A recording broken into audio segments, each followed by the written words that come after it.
ready to begin. Okay, great, guys. Thank you very much. I just got the video started to be recorded here. We wanted to record all of these as we did with the last meetings. We can record them, we can post them out towards YouTube and review them online. And then when we come through, another area we were discussing was the fact that with the recorded meetings, we can do abridged minutes. So that way we really can trim down our meeting minutes to say at 3 minutes and 40 seconds, we talked about election outreach. Before we got going with that, we do have Nathan here who can record our minutes, but we wanted to bring that up as a possibility for everybody to help be more effective in these meetings. So let me get us going here and I will pull up our quick agenda for this meeting. And then we can go right into the roll call. Sounds good.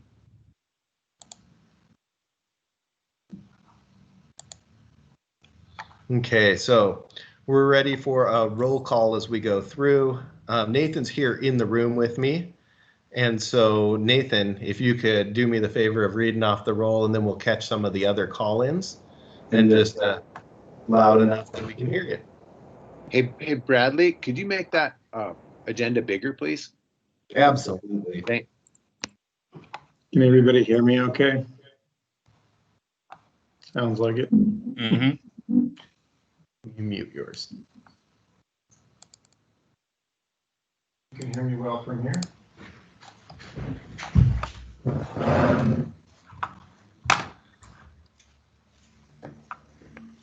So I have Denver Henderson. Here. Shibu Aarons. Here. Travis Hoffman.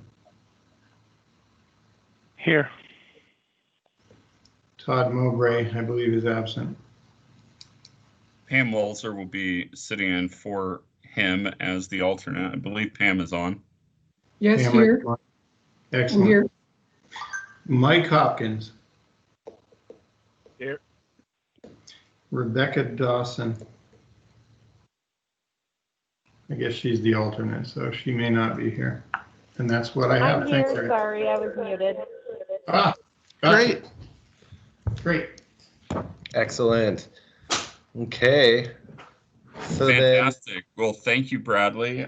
Seeing that we have a majority of our committee members, thanks everyone for taking the time. Also see a number of members of the public. Welcome. Thank you for taking the time to contribute and offer your advice and perspectives. The next item we have on our agenda, I believe, is approval of the minutes in front of us. Or pardon me, approval of the agenda in front of us. Is there a motion to approve? So moved. Pam? Thank you, Pam. It's been moved by Pam. Is there a second? A second. Seconded by Travis. All in favor, please say aye. Aye. Aye. Any opposed, please say no. Very good. The agenda is approved. The next item on our agenda is approval of the minutes from July 14th. Now, at this meeting, we did not have a quorum and we're not able to do any formal business. Bradley and Nathan, do we have additional minutes from previous meetings to approve as well? So we would have the meetings from the April 14th meeting as well. You can see they're still up as the draft meeting minutes. They were sent out for the July meeting approval. However, they are available online here, and I'll put this into the chat so that everybody can pull it up as well. Fantastic. Thank you, Bradley. Or raise my hand. Very good. Is there a motion to approve the minutes that we have from July 14th?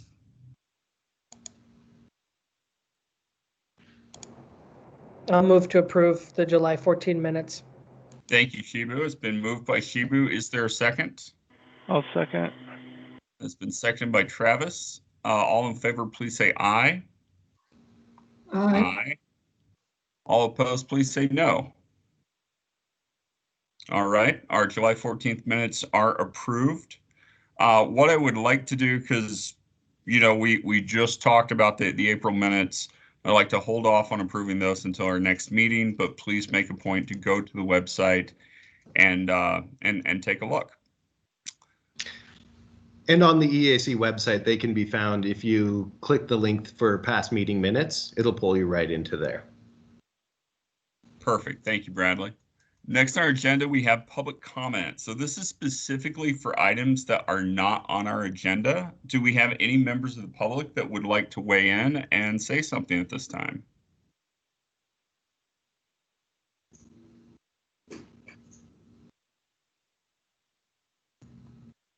Not hearing any. Okay, that's fine. If you have a comment later on something on the agenda, please feel free to offer your advice and your input. It's always welcome. With that being said, Bradley, why don't you go ahead and take it away with our election administrator update?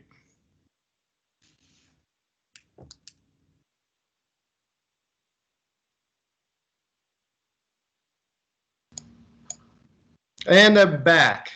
Sorry about that. Okay, glad to have you back. Why don't you go ahead and start your administrator update agenda. Okay, fantastic. Let me pull that back up here for you guys. So I have a pretty brief update for everybody. It'll be pulling up. Let me know when you guys can see it on the screen here.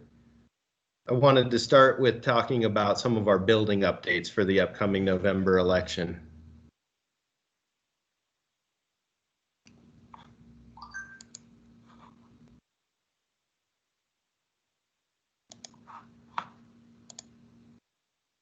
Did that pull up onto the screen? I'm not seeing anything. Okay, one sec here.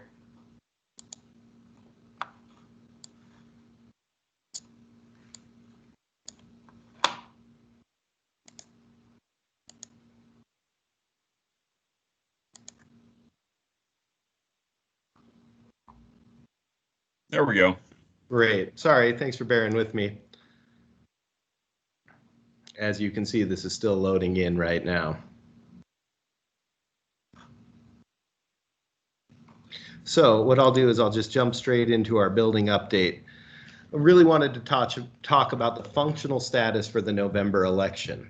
We were able to receive our permits to really start our construction, and in earnest, it really started last month. So what we have done with our building is really a lot of our infrastructure tie-ins. We made sure to hook up water, sewer, other areas to the building to make sure that we were able to have power, internet, sewer, and prepare it for some of the general infrastructure. Inside the building, we were able to have that insulated on the northern side of the building, this kind of area here where we did our late registration in the past. And then we have framed in bathrooms. They're working hard to get these up and operational for the November election, but we're going to proceed with using our restrooms, which we have had porta potties kind of brought in and available for voters to make sure that that is an option in case those aren't done. What our layout for November is going to be very, very similar to the primary election. In order to ensure that our building was prepared and able to access voters, if it couldn't be completed by the end of the month, we're not beginning on that project. So essentially we will have lighting, we will have some heating, temporary electric heating inside the building. We will have internet as well as insulation and power, but we're going to be a very similar layout where we did not have our in-floor electric set up. We just couldn't have the confidence to know that that would be fully completed, and we needed our full access to the building for election day. So the building design is going to be very similar. You can see this image that I have in here with the stations and layouts. The big difference is that our location down here where we had a temporary wall has been removed, but we do have these new restrooms being added in. So we're going to utilize the similar layout, step everything back from the main entryway just a little bit, and have our ballots be delivered out and voting areas down here. It will flow in the north side and out on the west side, similar to how we had it for June, wanting to make sure that it was set up and flowing in a way that we knew would work well. For the parking lot flow and layout, none of the site improvements have been completed. And when I say site improvements, I'm really referring to parking lot entrance and exits and paving of that area, as well as our landscaping. So we're going to run the exact same flow we did for the primary election. One big difference is that right here we had an ADA drop-off area. However, it was not a very safe area. It had a lot of cross-flowing traffic, so we've actually removed that for this election. So the flow and parking lot layout are going to be almost identical to the primary, with the additional structural changes inside that building. The big area for this is that we know that we're working hard towards improving our building, but it's not an instant aspect. So we're going to also have a banner inside the building for Election Day that talks about all of the different groups involved, from Jackson to WGM to the elections building. We're going to talk about the layout of when we purchased the building, when we had retrofitted it to make it usable for the primary election, our structural improvements, our insulation and those aspects, as well as drywall for this upcoming election, and then the future plans, which include the full finish, the south side of the building, as well as site work and improvements to our office in the future. So that way voters who come to the election center can really get an idea of what they're getting out of this election center and when they can expect to see it completed and finalized. Bradley, I have a question. Yes. Where will an ADA parking space be relocated to? So we're going to use the standard ADA parking spaces that you and I set up, just not that additional drop-off area. So Okay. It's going to be these locations over here as well as in front of the buildings, just not having that additional drop-off area. Okay, good.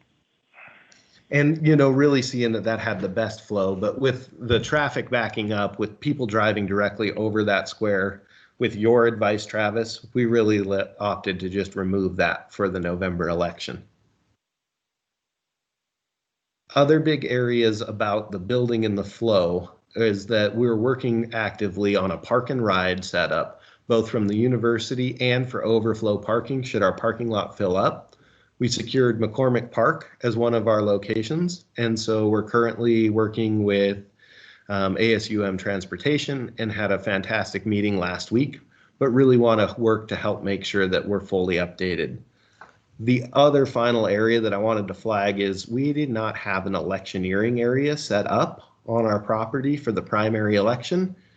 We have a grassy area back here at the edge of our parking lot, and we're going to designate this area nearby the bus stop to be a designated electioneering area. This was a very successful thing to do at the fairgrounds because it gave people an area set up designated for them to greet voters and do their electioneering activities, while being more than 100 feet away and being easier to manage and maintain when we have that area set up. Questions about the building for November?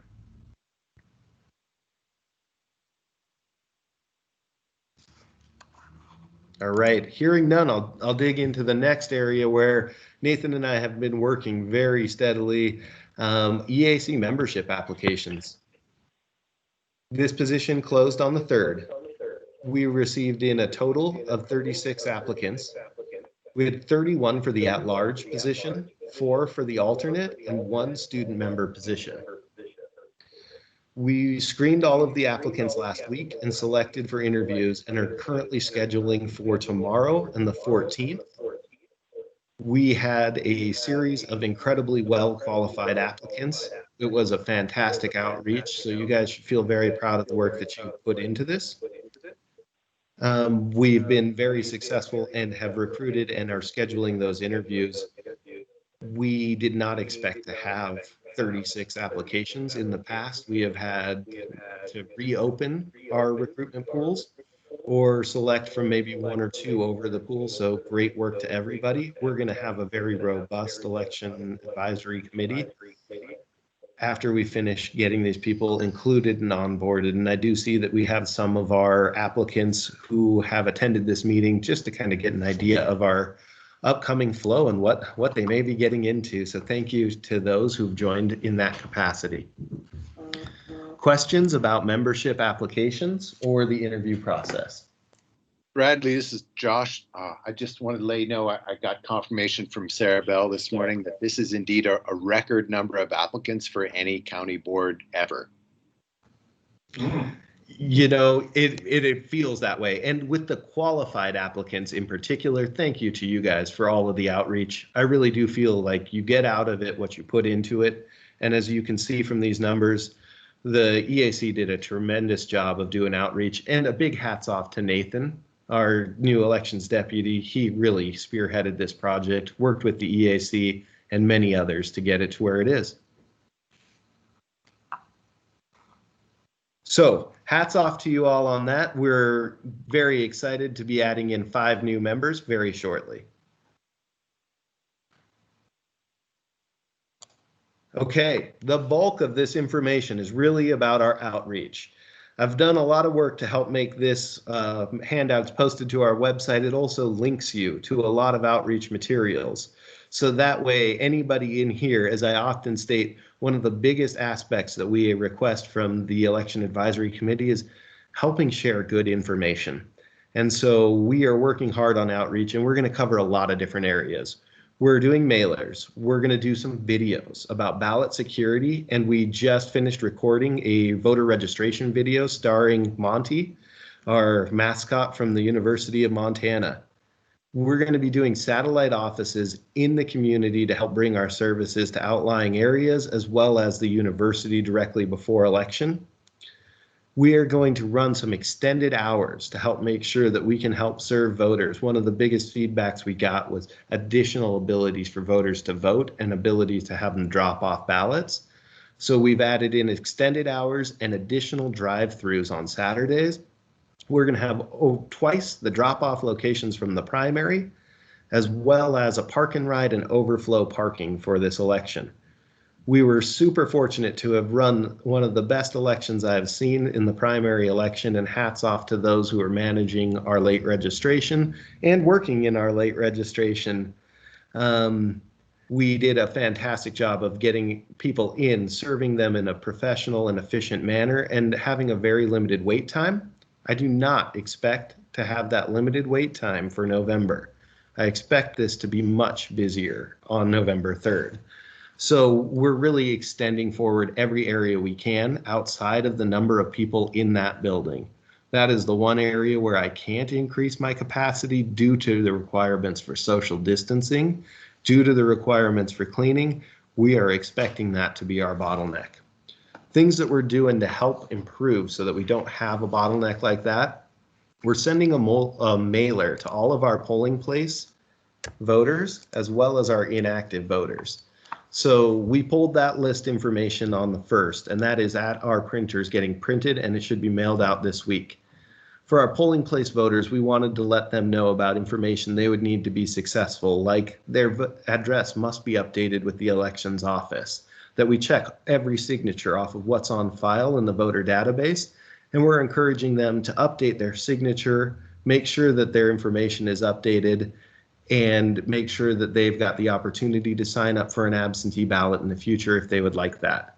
Those are heading out this week, and you'll see in those links there, you can see the online versions here of what we're mailing out. Now, those were sent out as qualified business reply mail going out, and then they're going to come back with the business reply mail, nonprofit going out and business reply mail coming back. And you can use it to update their information or cancel it if they're no longer in Missoula County. These mailers are going to be very important, and we're working hard to make sure that we're letting voters know those come from us at the elections office, because there's been a series of third-party mailers, and they're not always targeted as well as the mailers that we do. So you'll see I've listed the satellite office events. On the 13th from 10 to 2, we will be at Frenchtown Fire Station. At our satellite office events, you can complete any of the items that you would do at the election center. You can register to vote and get a ballot. You can deposit a voted ballot. You can get a replacement ballot. Anything you would do at our elections office, you can do at a satellite office. So we'll start at Frenchtown, and then on the 20th, we'll be at the Seeley Lake Tax Extension Office.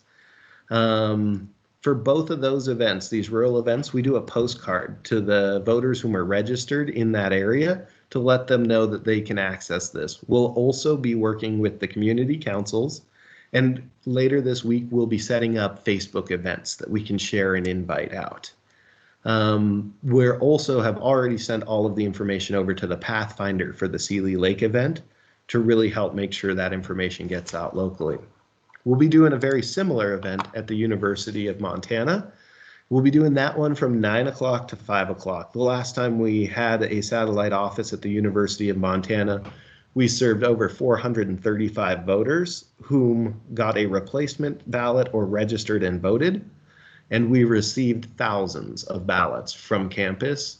Many third-party groups were depositing ballots with the election center, with the satellite office drop boxes, and it was a very, very great outreach event. So we're working on that right now. Each of these will have voter registration, replacement ballots, ballot drop-off, and the Express Vote ADA voting equipment available to help make sure that we're providing this opportunity to voters. In addition to this, we have started a steady outreach process. We're working closely with our communications department, and at the end of last week, we got looped in with a few other groups, including Voting in Montana, to make sure that we can mirror statewide different information. So we've had press releases go out when the Board of County Commissioners passed the resolution to have this be a mail ballot. We've done multiple TV and radio interviews. We did our first, my first talkback KGVO show with Peter Christian, and it was fantastic. Got some great questions, able to answer it, able to help demystify the process. And we're going to do a follow-up closer to the election, because if we can answer this question for 25,000 people at the same time, that's a great method to go.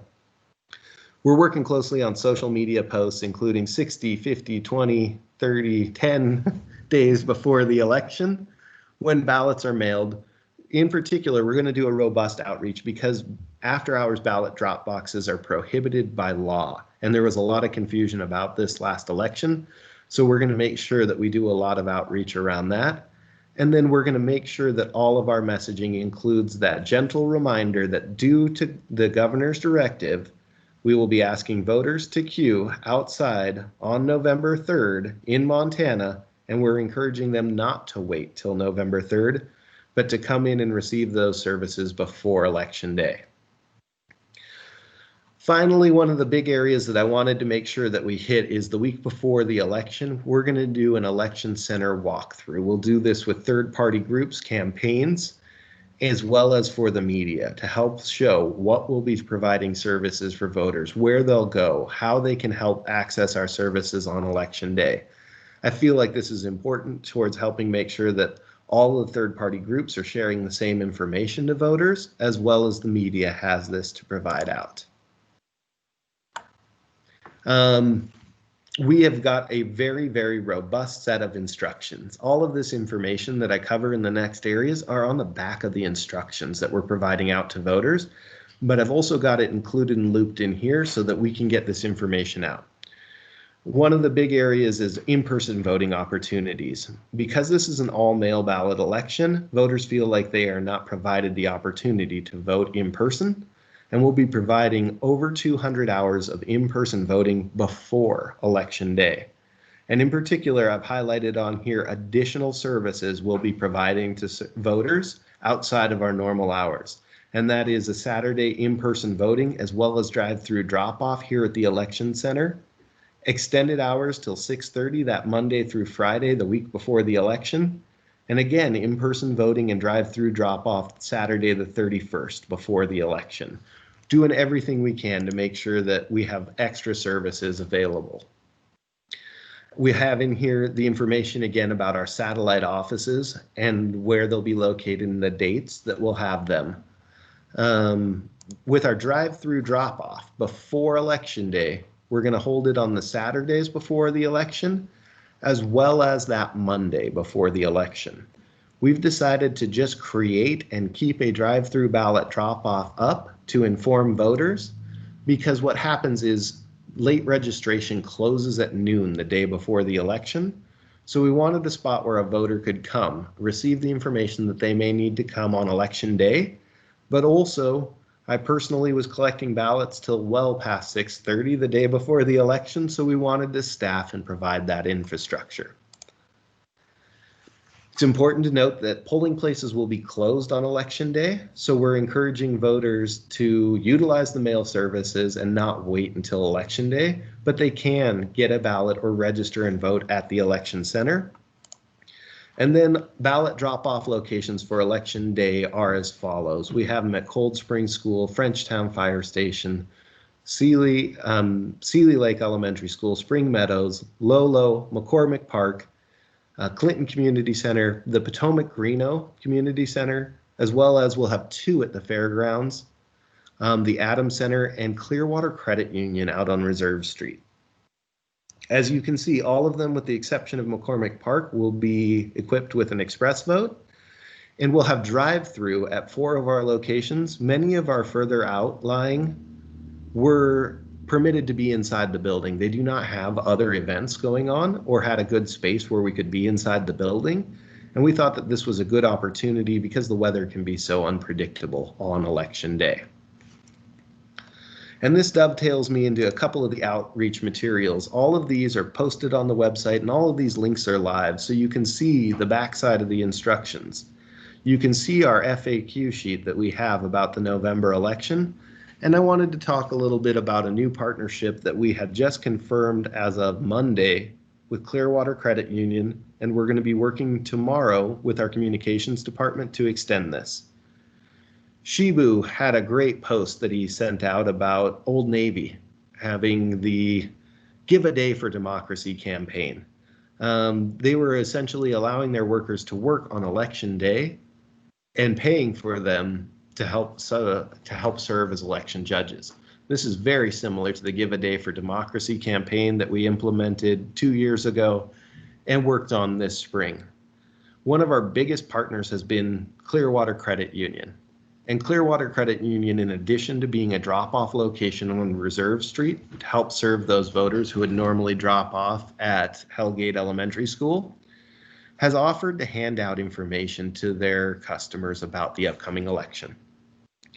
We're working with our print shop here to help load in these outreach materials, and these cards that are in here are election day handout cards, and those are information about what services will be available on election day, where ballots mail, and how to check on your status online. They serve 1,400 customers on average a day, and they've agreed to put those in every single envelope going out from their location. And we're currently working with our communications department to help collaborate this amongst other groups like Fresh Market, other grocery stores, just to be able to help provide out good, accurate information directly from the elections office. And then we do have our flyer over here, and this flyer will be available, and we're going to send it directly to our former polling places to let them know that this is where you can drop off a ballot on election day to help make sure we're really spreading this information. Oftentimes, ballot drop locations or polling places will have voters come by before election day looking for services that wouldn't normally be provided before election day and won't be provided on election day at those locations. So we're working hard at this. We'll have this available, and similar with everything, we want you guys to help us share out this information. I've had a lot of requests from third-party groups about, can I know as soon as possible all of the outreach information, which you'll have be provided, and I've said it will be presented on September 8th at the Election Advisory Committee meeting, and we encourage you all to attend. So this is the most current, most up-to-date information about that election. Questions about our outreach plans or some of our outreach materials?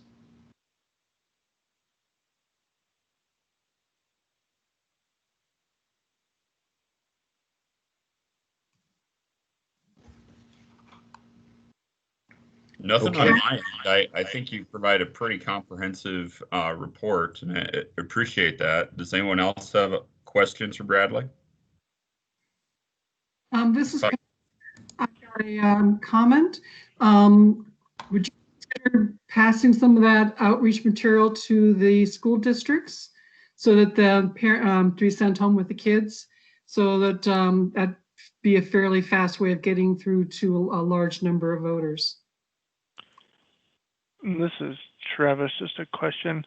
You talked about, maybe this was when I talked to you before, but putting together a list of where the drop locations are going to be and what's going to be at each drop location. Is that going out as well?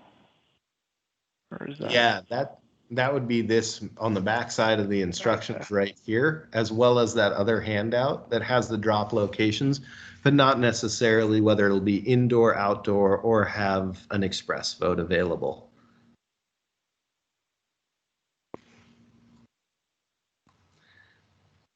And so it's on the back side of the instructions here, and it does show each of the drive-through indoor locations, or if it's ADA voting equipped. And Pam, yes, we'll make sure to get that over to the school districts. We were really looking at posting it out there, but with this additional handout information, I think we should offer that out to the school districts as well. Hey, could you put these up at the desk? Could you offer to send them home with students?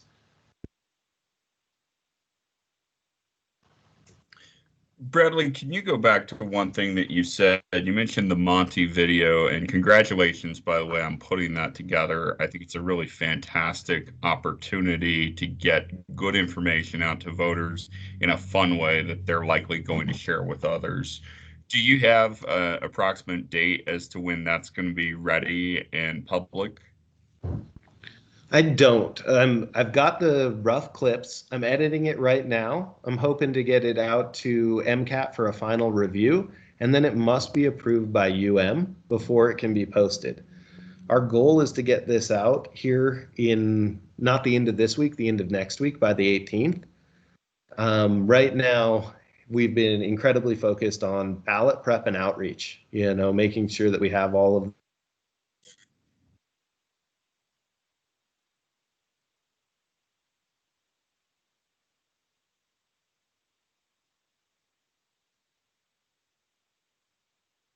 Bradley?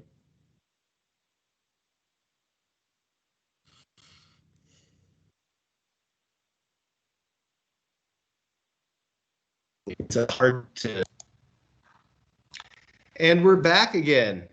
So we're working hard at getting this all out. We're hoping to get it out by next week. It's really been a push. We've been working on getting our clips and edits right now. And it took some work directly with the Secretary of State to have Monty loaded to my voter page. That's great. Thank you so much. That's helpful. Into next week is great. I really encourage everyone to distribute this on Facebook, other social media platforms that you use. I think this took a lot of effort and ingenuity to put together, and we want to get the biggest bang for a buck for it. And these materials that are going out in the mail to Clearwater customers and others, these will be available electronically to share on social media as well.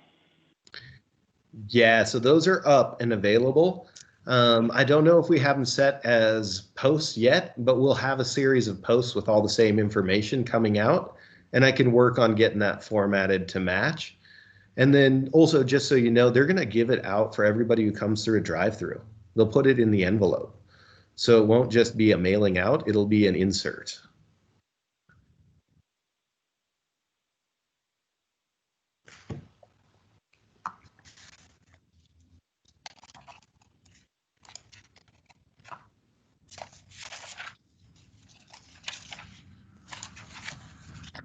Okay. I wanted to talk a little bit about the post-election survey, and this is a collaboration between Big Sky Polls and Missoula Votes.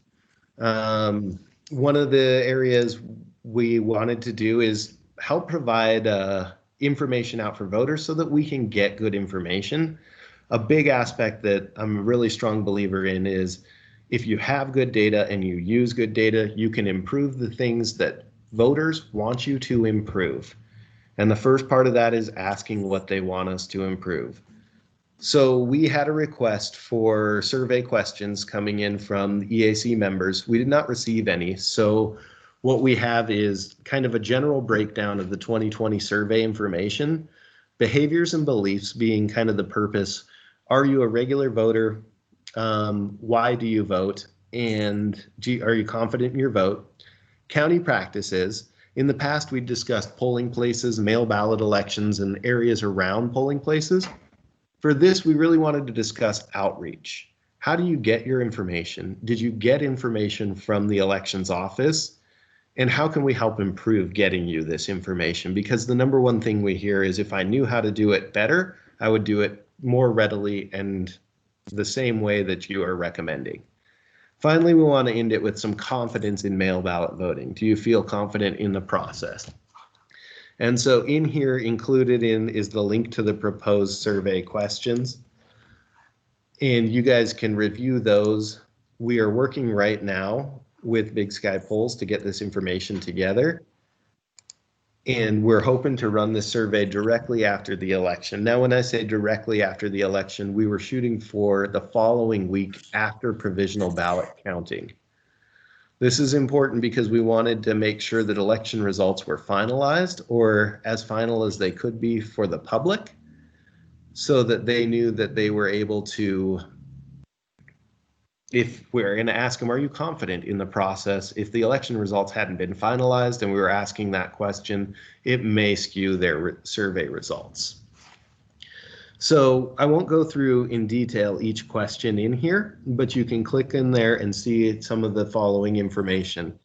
We really like this because it's very similar to previous surveys, and we can build out kind of a portfolio of responses to see how things are changing in voter responses and what we have done to help improve or what we could do to help improve those responses.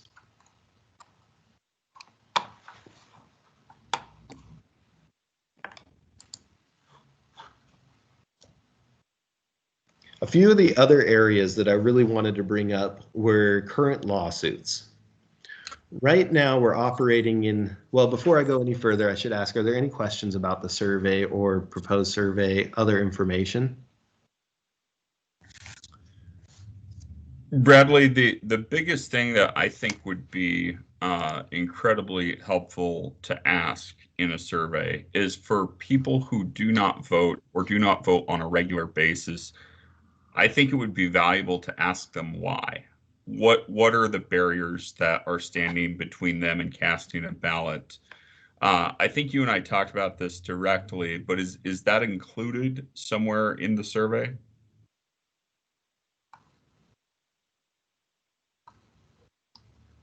We ask a lot about why voters did vote. And for this, we wanted to make sure that we were surveying active voters. As I've gone through this, I see about why did you vote and tell me the responses in here. I know that I'm confident. I know that I'm voting in this, but not specifically why didn't you vote? Okay. So at this point, is the survey finalized? Is it too late to make any changes? Is that something that we could ask without adding too much more time and difficulty? So I think that that's the big aspect is we want to keep it within that. If you draft up the question using similar what we're looking here, I can send it by with Big Sky Polls just to confirm. And right now we're not yet finalized. We're not yet completed. We've gotten their general questions included over from 2018 in this, but to add something to it, we were hoping to have them for this meeting. But if you get it to me as soon as possible, we can definitely work with them to see how we can get it included. This is Travis. I think that's an important question as well. I think if you just phrase it like if you did not vote or are not a regular voter, what barriers prevent you from voting? Tell you what, Travis, I've got some language in mind. I'll send you an email, and you're really good at wordsmithing. I'd love your help on crafting a question that would work. Okay. Thank you, Bradley. Absolutely, guys. Sorry about that. I've been up to my eyeballs in this, so sometimes I can breeze through or miss things. Forgive me as I'm jumping around a little bit on you. So current lawsuits. There are 2 current active lawsuits. Missoula County is not necessarily named in either of them, but there is a lawsuit about the Ballot Interference Protection Act and postmarks. That is slated to be decided next week. So in order to accommodate our schedule for printing, for preparing ballots, for mailing, and making sure that all of our materials are together and available to get prepped and go out on time, we had to submit the instructions that are linked previously above to the Secretary of State. They were approved, and we have printed our instructions. If postmarks become a area where they will apply for the upcoming election, we'll have to do a reprint of our instructions. Unfortunately, with the lawsuits, we can't dictate the time frame on them. We just have to do everything we can to be prepared with the law as it currently stands.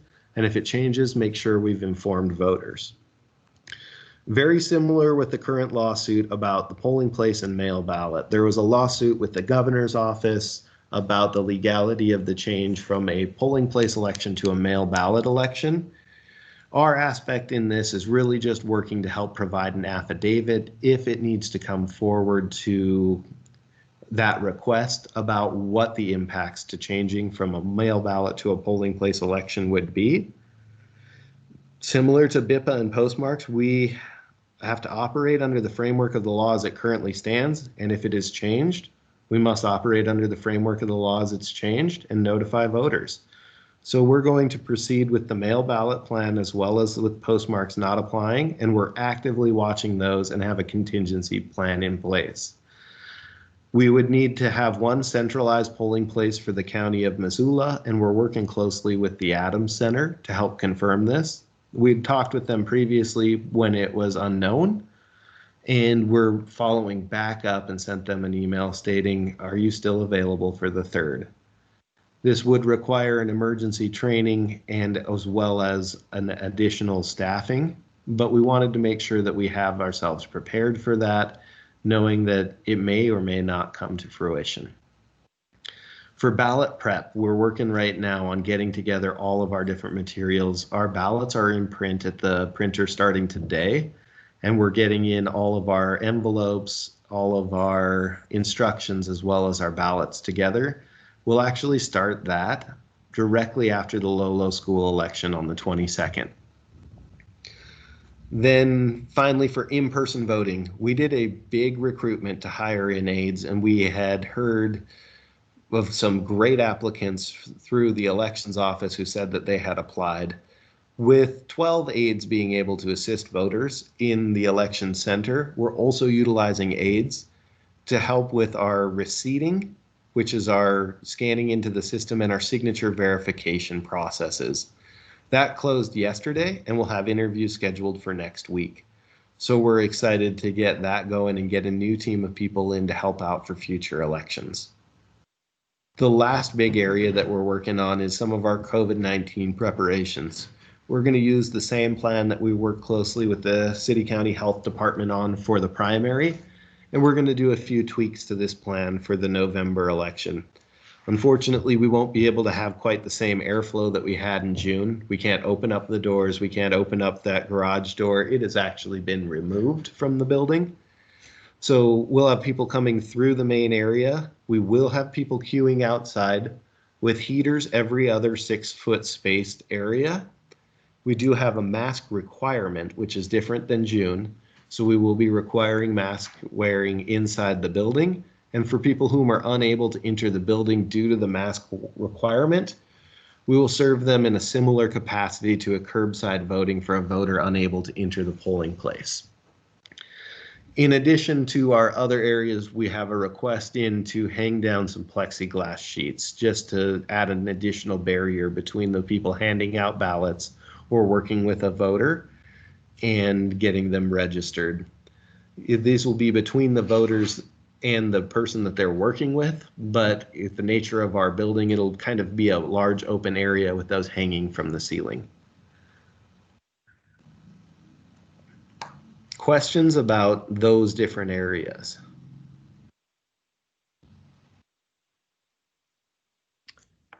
Bradley, in terms of numbers of the number of election judges that you need, how many do you have recruited at this point? And how many? What does the gap look like?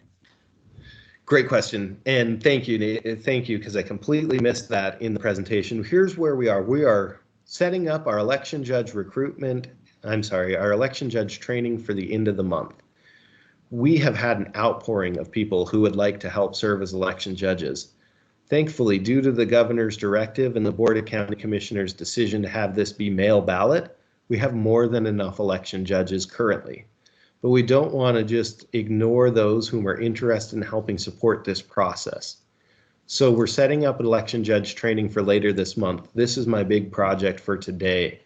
I am working on getting the survey to sign up, loaded up online, as well as having those dates posted and available for that sign up. It's going to be a very abridged training because we already have recruited over the number and trained over the number of judges that we would need. And this is strictly due to the fact that instead of being a polling place election, it's a mail ballot election.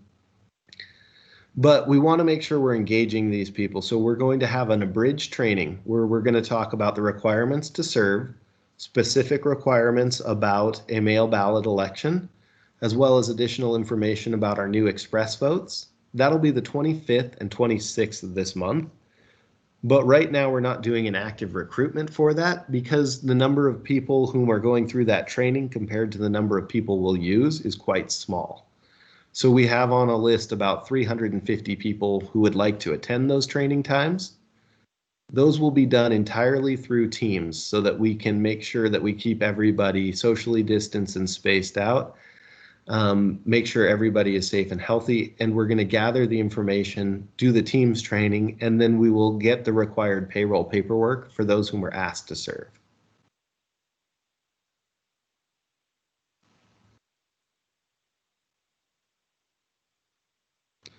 So, like I'm great at doing, the long answer was that. The short answer is we are great on our election judges and there's no additional need.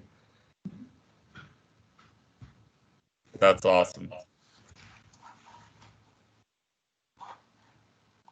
Other questions about these issues?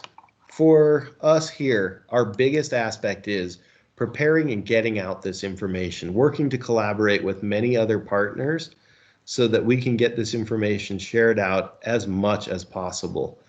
I feel like the best information we have put together is this here, which is on the back side of the instructions. And we really want to help get this information out to people well ahead of Election Day before those come out. The instructions will be mailed with everybody's ballot on October 9th. But if we can start getting that information out now.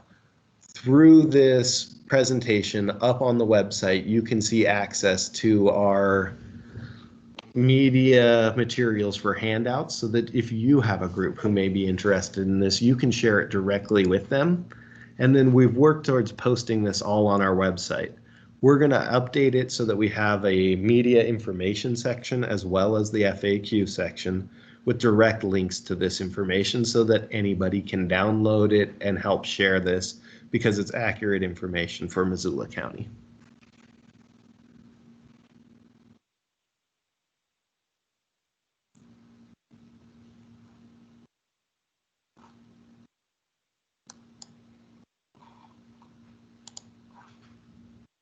Oh, Denver, I think you're muted.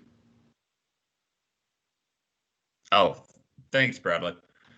Aside from obvious Facebook and social media, are there other ways that you're asking us to get this information out to folks?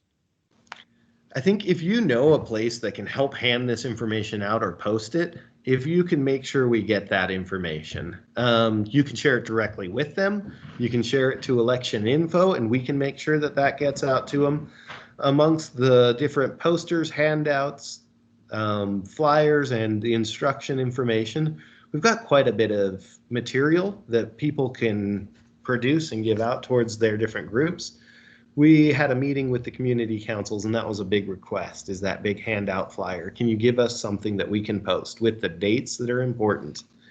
And the biggest, most important dates are the 2nd, the first day you can get a ballot in person, the 9th, the day ballots would mail, and then the 26th and 27th. That's the last day that the Postal Service says to mail a ballot. And that directly aligns with our extended hours to make sure that voters have additional opportunities. Well, I can certainly work through my contacts and networks within labor and make sure that the various unions have that information and encourage them to get out to their memberships. Beyond that, I'm sure there's a number of groups and businesses that would be happy to participate if only we reach out and ask them. Yeah, and if we can get that information back to us, our communications department has graciously offered to help assist with this, because we are really pivoting into ballot proofing, tracking in ballots from the Lolo school election, and preparing out our Uakava ballots mail on the 18th. So we have really started focusing into election time, and a lot of outreach we've gotten assistance on from communications.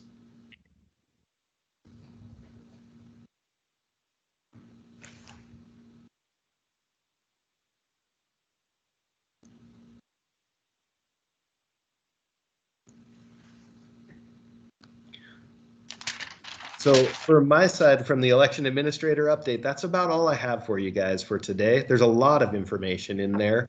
It is all up on the website, so you can access it all through MissoulaVotes.com Election Advisory Committee. You'll see today's agenda, the presentation with all of the links included live in that presentation.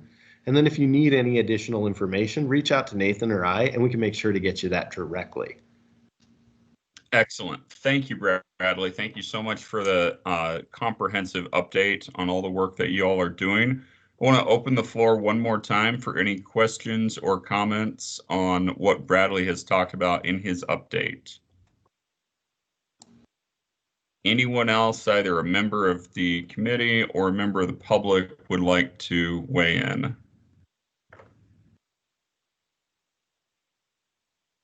Okay, hearing none, we're going to keep moving. The rest of this moves pretty quickly.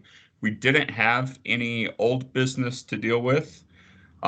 Is there any new business that members would like to propose? Now, keep in mind with new business, we can cite it and discuss it, but any kind of action would have to wait until the next meeting when it's formally noticed.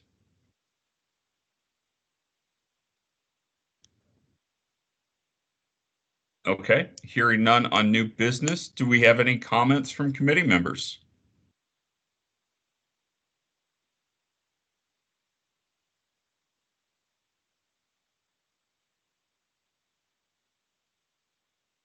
Not hearing any. Okay, moving right along. Establishment of our next meeting date. So Bradley, understanding that you folks are enormously busy, what is the next date that will work for you all? One second, I'm pulling up my calendar right now. I really feel like realistically, we're looking at either December or January, and kind of depending on what the information you guys are looking at. We won't have full survey responses for the December meeting, but for January, I can by December have a really robust breakdown of the canvas, turnout, information similar to that, just not the updated survey. Or we could look at January if we wanted to include in all of that other information. Now, we wouldn't totally be off the hook. You guys can expect emails from me with additional information coming out in the meantime up to the election. But those would be the next two dates that I would propose, being either December or January, and I'm pulling up my calendar right now. I think my preference would be to meet in December. I think that it would be helpful to meet not too long after the election. And in addition to like the full meetings, last month, myself, Travis, Bradley, and Josh had a check-in meeting. It wasn't formal in any way, but gave us an opportunity to check in on a number of things that we've been talking about.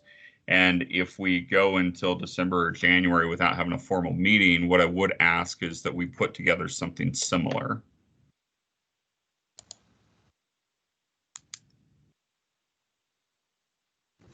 Absolutely. So December would be the 8th of December. And I think that that would be a good time to schedule a formal, all together, 2-hour long meeting. And right now it's scheduled for an hour and a half, and I'll try and be short to help accommodate that. So I would lean on December 8th there. And then I really think that if we were looking for an October one, October 13th is the time that we would currently kind of have slated out, and we could do the exact same thing. Phone call, update, make sure that we're getting out that information to the chair, vice chair, BCC representative, and that you guys are sharing that out towards others. Okay.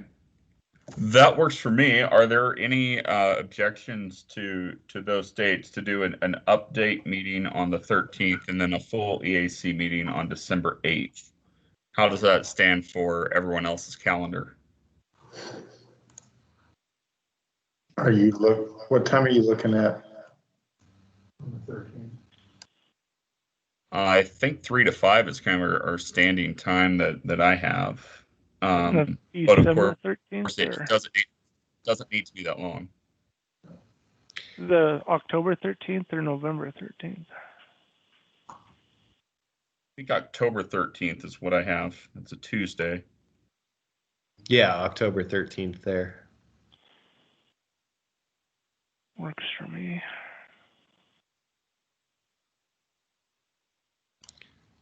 Okay, great.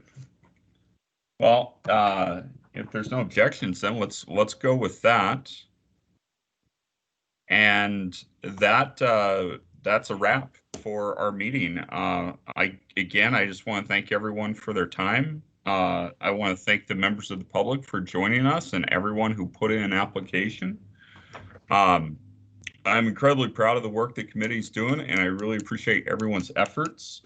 That being said, is there a motion to adjourn?